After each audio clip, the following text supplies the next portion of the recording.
Thank you, General. So, as we know, the Wagner groups are pretty at least 8 countries in Africa.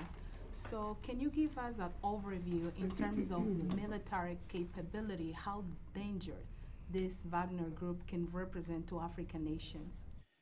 Well, Wagner Group, we've been saying this for a very long time. It's a very dangerous organization, and wherever they operate, they bring with them death, destruction, deceit, criminal activity. This is why the United States has designated them as a transnational criminal organization, and the U.S. government has imposed significant sanctions on Wagner actors and facilitators, to include Africa. In terms of what the implications are for what we saw happen over the weekend as it pertains to Wagner in places like Africa, time will tell. I don't have an answer to that question right now. But again, the key point here being is that Wagner has been a significant and dangerous actor for a while. So, is the African command basically in Africa working some way with those African nations that the Wagner group are to help those countries?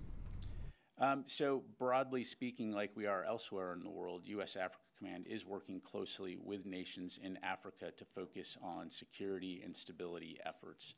And so that entails a lot of different aspects, whether or not it's training indigenous security forces to deal with counterterrorism threats, whether it's working with local leaders to give them the kind of resources that they would need to defend themselves from potential actors like Wagner Group or others, Al-Shabaab, for example, in Somalia. And so there's a variety of challenges in Africa that are well known, and African leaders are working very hard to defend their people and their societies. And so we obviously want to work closely with nations that have similar values and shared interests to ensure that we can counter those kinds of threats. And let me move on to some other questions. I'll come back to you.